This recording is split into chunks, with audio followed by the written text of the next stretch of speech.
Dreamers Welcome Podcast. Dreamers Welcome Podcast. We are back live from Atlanta, Georgia, man. Hope y'all feeling great. I go by CEO PESO, blessed and highly favored.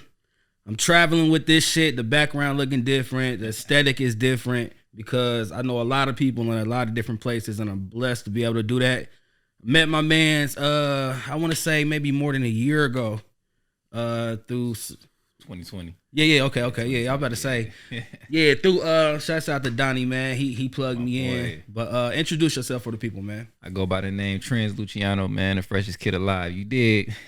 You too, shout out to Trendz, by the way, but we'll get into that, man. Yeah, most definitely. I appreciate you on the platform, bro. It's been a minute, man. It's been a minute. But yeah, obviously, bro, like I said, the point of the platform, man, is just acknowledging people, you know, the dope shit that we do. Yeah. Not to say nobody else doing dope shit, but just the personal connects I got with people. You know, we got a different fan base. They might not know you, they might not know me. And I'm trying to shed light, man, you know. Right. And like I said, I'm just blessed to be able to know people around. We didn't travel together. We did great work together. We did a lot of shit together, and a lot of people don't really understand that shit. Like, you can't do that with everybody. Major. Yeah, you can't do that to everybody. Yeah, man. But yeah, bro. So, man, just getting to it real quick. Let's get these out the way. Let the people know a little bit about your background, where you're from, and anything like that, you know? Originally from San Diego, California. Grew up in Tampa, Florida also, man. Been traveling like a motherfucker. I started rapping about like 2011. And from there, I just was like, yeah, I got to do this shit. I love this shit. It's funny because, like, I be looking back at certain shit and I be like, man, damn, I really thought I was good. I was trash. Yo, it's a big, everybody, bro, I yet to know a nigga that jumped off the porch solid, like, just dope as fuck, though. It's always going to take, but you got to think, though, at that time, you think you with the sound, but even then, like, I look back, I'm just thinking, like, even to the sound that it was, I was like, damn, I thought I was doing something, but I really wasn't. Like, damn. Hey, but it's funny, like, some people don't understand. Like, I feel like being an artist, like, you gotta be around other people to help create, because you're not gonna, like, mimic and copy them, but you're gonna grow and learn from each other when you're around people. So I give credit to, like, they don't know, but I give credit to my nigga Dope Donnie and my nigga Ruger, because being around them, like, when it came to the music, like, when you record by yourself, I'm like, you in a box almost a little bit. Yeah. When I was with my nigga Dope, this nigga did all the hooks. This nigga would say his ass off. He did all the hooks. And my nigga Ruger, he could rap. He had confidence like a motherfucker. So I just took that shit. And this nigga out-rapped me on one. So I said, nigga, you'll never out-rap me again, dog. Nah, yeah, bro. Like, I never understood motherfuckers who solely just would, like, because I was around that shit, like, when I was engineering people back in the day. And, you know, it's motherfuckers who literally box themselves in, don't want to collab with nobody, or, like, they practice, or, I don't know, like, like comparing themselves to industry artists, but then they not in the mix, like you said, using around Donnie doing the hooks and shit. Yeah. That kind of, you know, you got flamed on your own record, and it make you be like, all right, bro, it's something I got a different way I got to go about it. Like, slight good competition, though. Facts. Oh, yeah, it's definitely good competition because it help you grow. But no, it wasn't Dope. It was my nigga Ruger. He don't rap. Ruger, okay, that nigga out-rap me on the side. I said, nigga, never, dog, never. Shout out to them, though. So what was you doing in San Diego? What was that like out there? It was short-lived, but shit, fucking gang activity. Word. You go outside, nigga, that's on every block, man. It was different because I lived there from the time I was born till I was 11. Yeah. So it's like, it's only so much of it that I seen, you know what I'm saying? Because I was still traveling. Like, me and my family had moved to Guam when I was 9. And then we moved. Guam, yeah. Culture shock. Yeah. Hold on. So you left San Diego to go to Guam? Yeah, we went to Guam. I went to Florida by myself with my grandma. Right. Then she was like, we going to Guam. So I went to Guam for like a few months, then came back. Okay. At that time I was 11. I was like, oh shit, well, I'm in Tampa, Florida with it right now. So before the music had hit and everything, what was the childhood dream? What was I want to do this? I ain't gonna lie, that shit's funny, dog. My childhood dream, nigga, I was a dancer.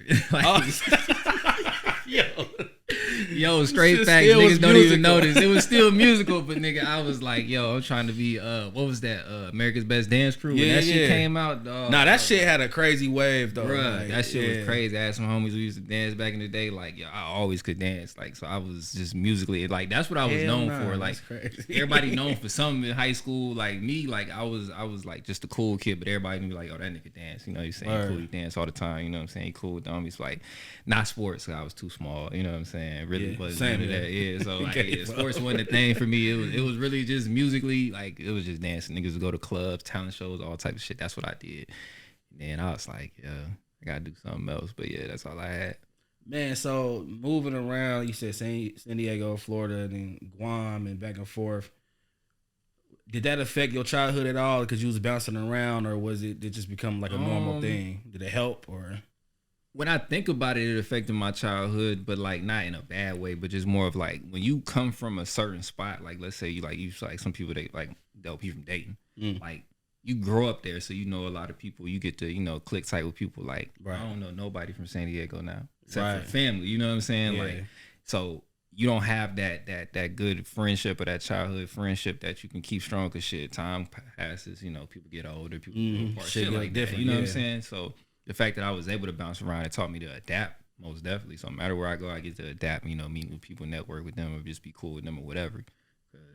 That's interesting. When you like I'm saying, everybody. You probably know a lot of people from your childhood because we was in the same spot. Y'all grew up together. So. I literally was till 21. Yeah, from when I was born, I was there. Yeah. So like it's different like that. But when you moving around, bouncing around, you don't get to really like have friends like that. You know what I'm saying? Until you get to a certain age where it's like you can keep in contact with that. But like over time, of course, social media became a part of things. So now it's like if you do know somebody, you can always keep up with them with social media. But like back then, it was just like, all right, man, see y'all if I ever come back. If I ever come back, or if I ever time. You know what I'm saying? Like that's what happens. That's exactly what happens. Damn, I never thought of that like that though, because it was just norm being around, dating so long. Like I said, I got friends since single digits. Yeah, you know what I'm saying? Where we cool, you feel me?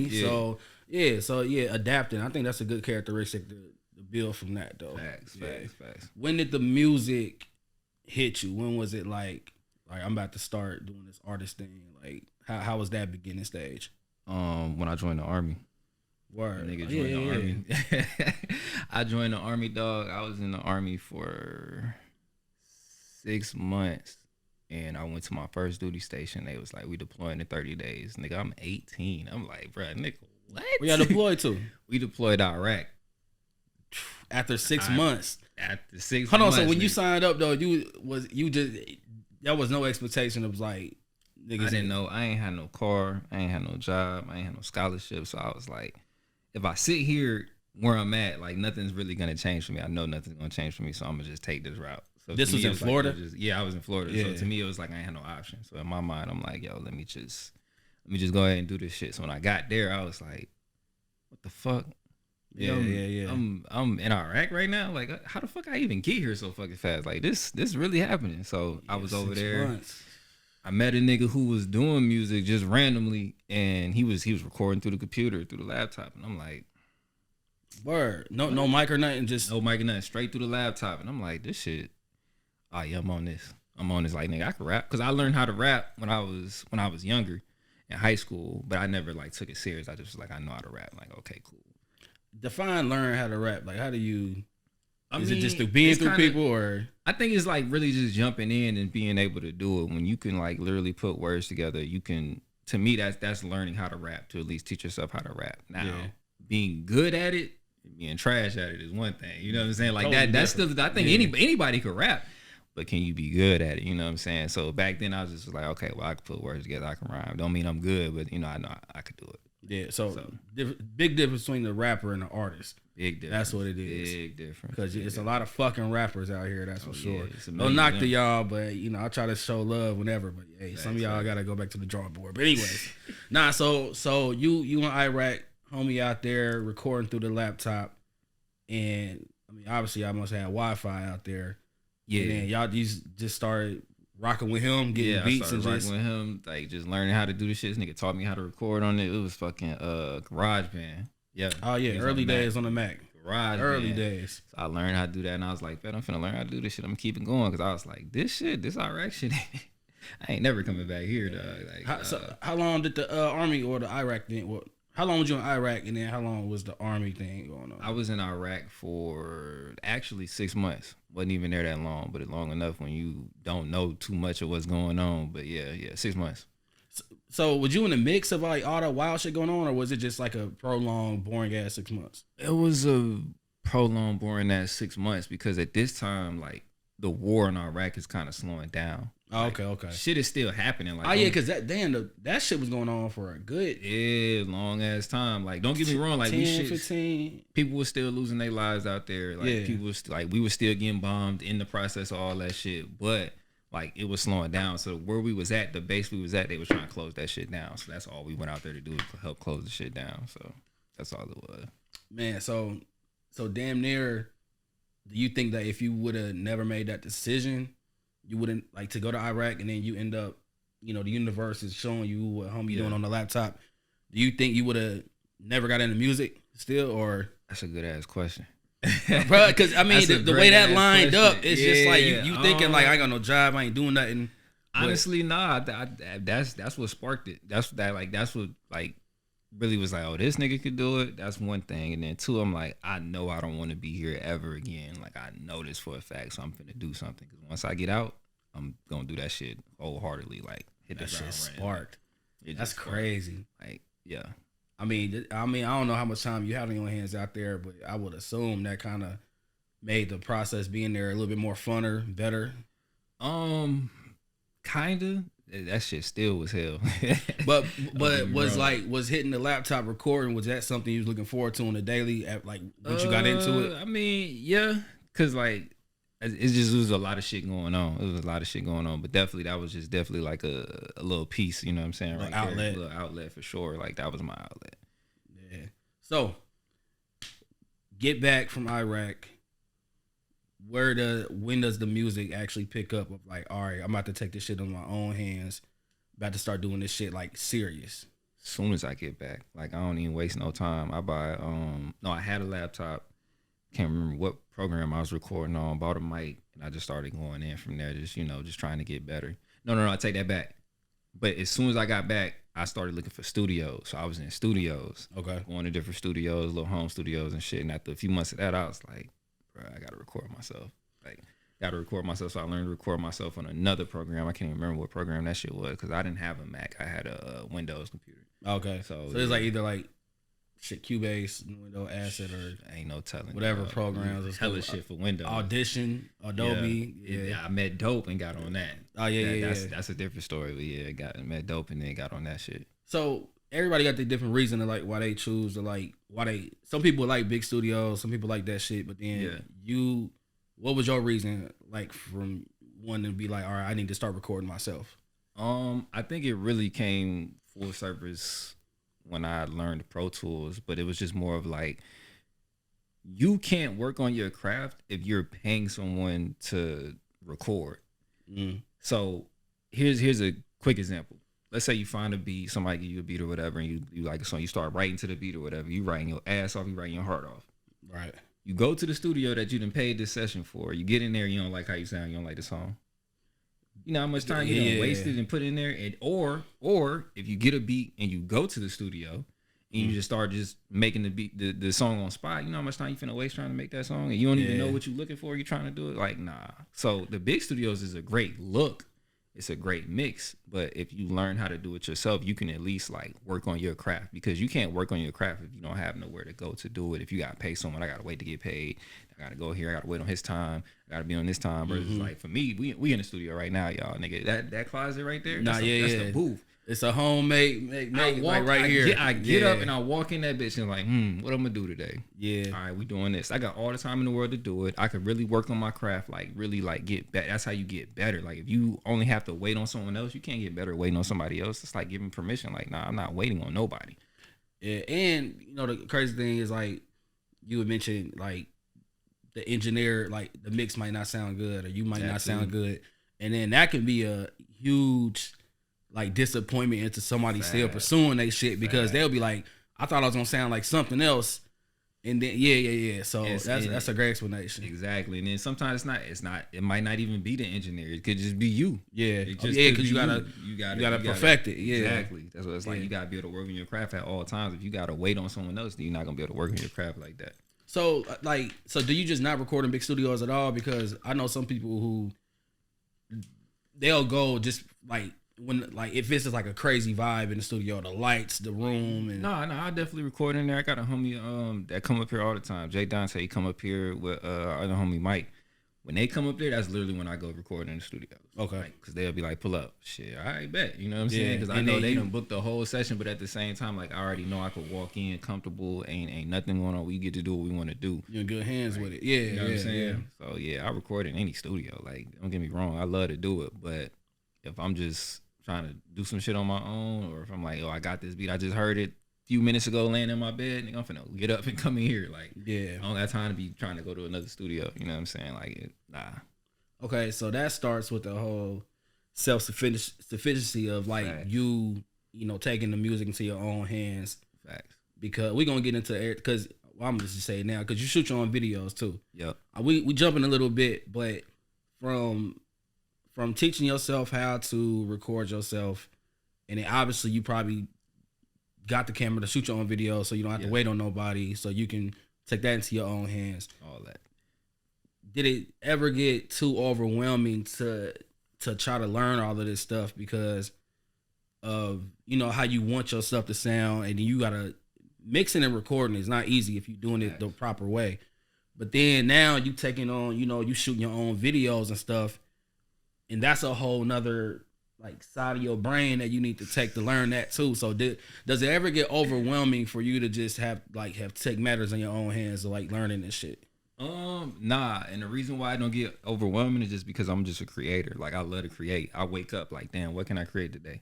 Yeah. So it's never overwhelming in a sense, just because it's like a spark. Like, all right, I'm ready to do this. I'm ready to do that. Like, I don't care. Like I'm finna record right now. I'm finna think of a treatment right now. I might edit this right now. I might miss. Like, I love the art of creating music. Yeah. Like creating videos. Like, I create something new every day if I can. But, you know, like, of course, you know, some opportunities don't come around. But at the end of the day, nah, that doesn't get overwhelming. Yeah. It has for me at one point. But I think that was because, I don't know, because I never did like music though. But I just always caught myself bouncing from like, like I was engineering and I was hosting mixtapes. And I guess I was just trying to find my way of like what it is that I'm a good creator at. I don't know if that makes sense, because everything I was good at, but it just nothing really stuck until this camera shit hit. And it was like, okay, like this shit dope. But it just took a minute for me to understand it. I mean, we never gonna really know all of it at the same time, but yeah, I mean, I just know the videography and, you know, just how articulate you are with it. You know, shit, bro, you do a lot. Like, you do a lot. You handle a lot of shit, bro. Yeah. Except make beats. I don't know if you ever got into that, but shit, that shit is crazy. I one time, I'm not gonna say like I really got deep into it, but when I just seen it on the screen, I'm like, yeah, nah, I can't do this shit, bro. I'd rather just pay someone to do it. Don't get me wrong, if I could, I think I would, but at the same time, like mentally, like I feel like that would get overwhelming. Because at that point, I'm taking away from trying to make the song, I'm taking away from trying to make the video. Like, I'm just handling all this shit and still gotta like help others when I'm doing it. Like, nah, because I was making beats at one point. I didn't do a lot, but like I said, it's just like you said, it just be like, fuck. Yeah, I think that'll get overwhelming. You gotta get the sounds and all of this shit and everything. Yeah, and it's like one thing I want to shine light on too is like I said, you very articulate from how like even your image of like how you present yourself, like your sound and how you look on the video, like it all match.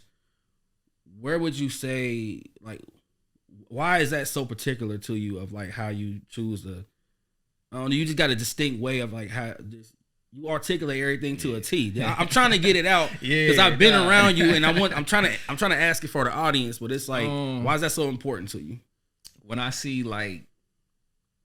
industry people, and then some of my favorite artists that's in the industry, I'd be like, yo, these niggas look like they not fucking playing. Like, it looks a certain way that just like, it just stands out. It's so distinctive. So it's like, if a nigga found me out of nowhere, like, I don't want him to be looking at me like, yo, this nigga he just out here just doing whatever. He don't look like he ready. He don't look good. The image don't match. The sound ain't good. Nigga, when you see me, you gonna think I'm on. Like, you gonna think I'm on. You gonna know I'm on. You like, this nigga hard. Like, what? Like, perception is reality. Like, it's reality. And at the same time, like, I'm still up and coming doing my thing. But at the same time, like, anytime you ever catch me out, see me doing anything, you gonna be like, oh, this nigga ready.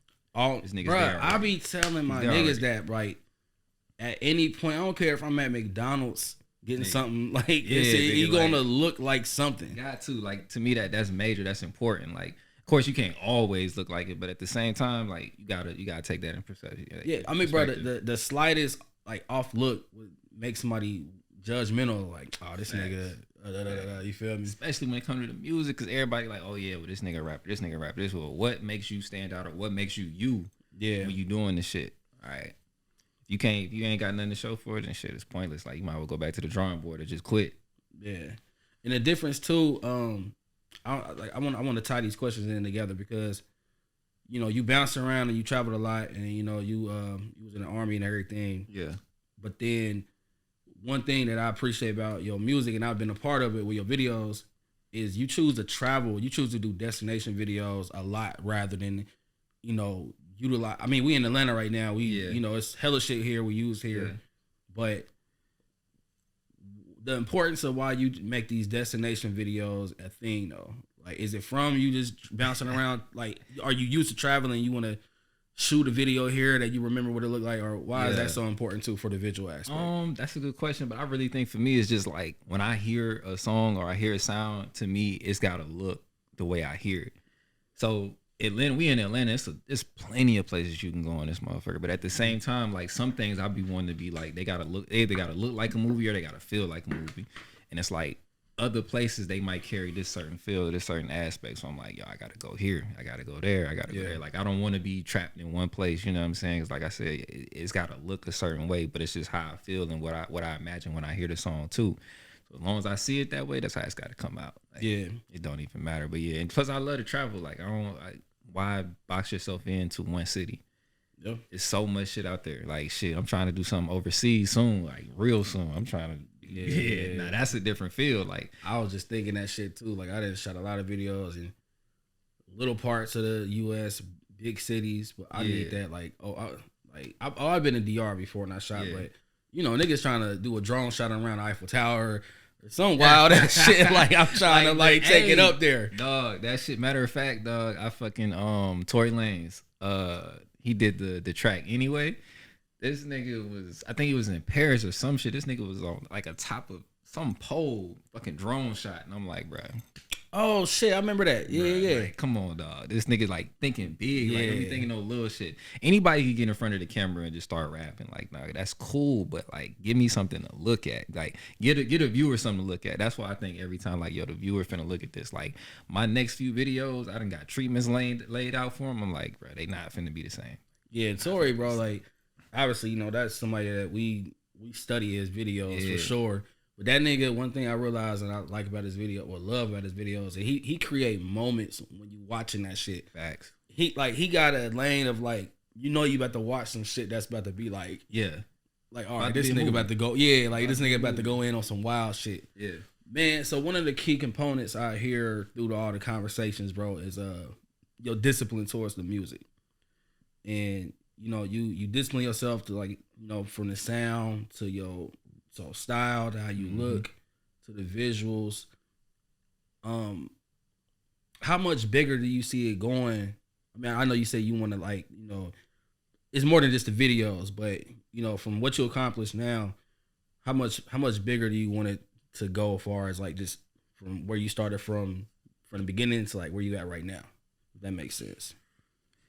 Big as can be. I'm trying to, man, big as Drake. Big as can be. I never looked at it and jumped in it to like just be in the crowd with it. You know what I'm saying? Like, nah, I'm trying to stand out. Some people actually, I ain't gonna say scared, but some people don't. I don't know. They don't want to go that way. Yeah, they don't want the Drake one. Some people got that cult following, so but you won't. And to me, that's important too. Like, if I could get a cult following that's as big as, like, who could I say? Like Currency.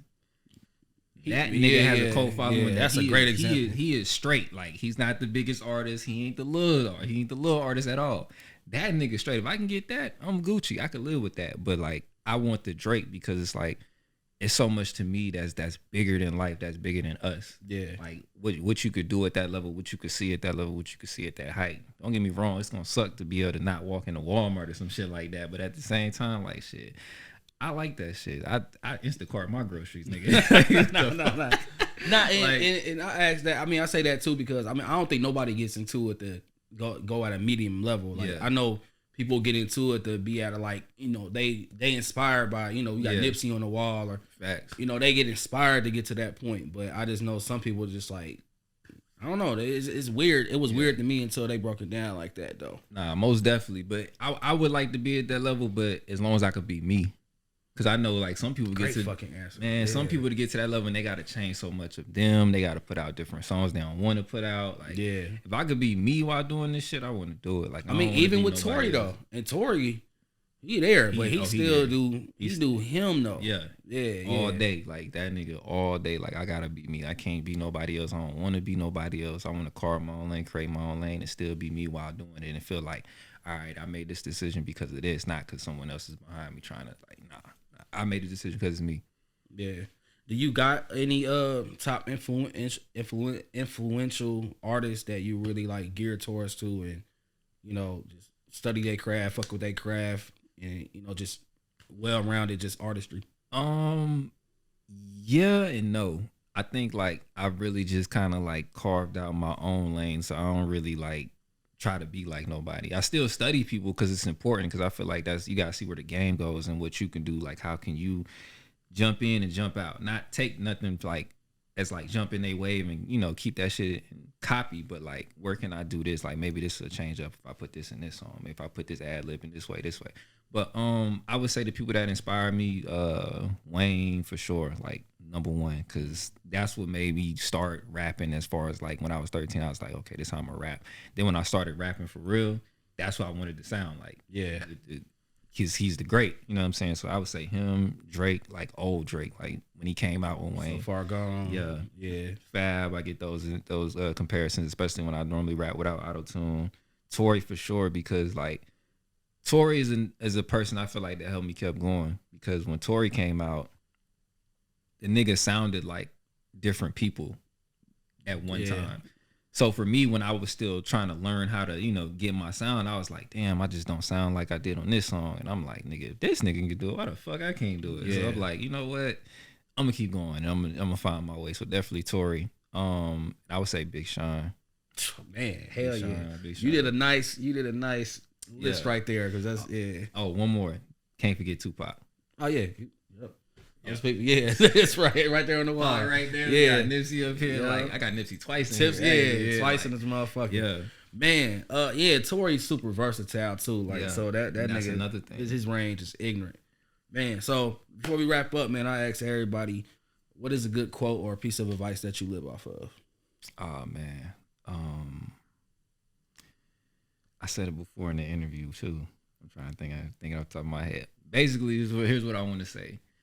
Like, never stop, never quit, and don't be the shy person. Don't be the shy artist, because if you sit back and be the shy artist, you're never going to get to where you're going. You know what I'm saying? Like, you have to get out here and get on your fucking grind. Because if you don't get out here on your fucking grind, it's raps. Like, cut that shit short, my nigga. Like, you got to be... If you going you gotta seize the opportunity. If you gonna put your foot on the gas, nigga, mash that motherfucker all the way down. Like, don't play with this shit, because you're gonna miss out on a lot of shit if you do. Bro, ad-lib that real quick. I remember watching something, and then they said the craziest, like, simplest quotes be hitting the hardest though. Facts. But then he was like, when a tree grows, a tree doesn't have an intention to stop growing. Like, a tree grows until its highest form to where it can't grow no more. Yeah. That's how people need to look at, like, opportunities in front of them, or if you getting into a craft or whatever, like, treat, I mean, it sounds corny, but I get it. It's like treat it like a tree. Like, treat yourself like I'm trying to grow to the highest point of where I can obtain this shit and make it work. So another ad lib on that too. Have you ever seen a tree grow? Nah. Keep fucking going. Niggas keep fucking going. Niggas will see you. But you ain't never seen a tree grow. Treat that shit like a tree. Man, I think we just created a gym with that. Hell yeah. Man, Trendz, bro, I appreciate you, bro. Appreciate man, you for too, the audience, man. if y'all don't know, I've been rocking with my mans for a minute. And man, we got way more to go with this shit. And man, we rocking, bro. Keep on dreaming. We out this bitch. Let's get it. Dreamers Welcome Podcast.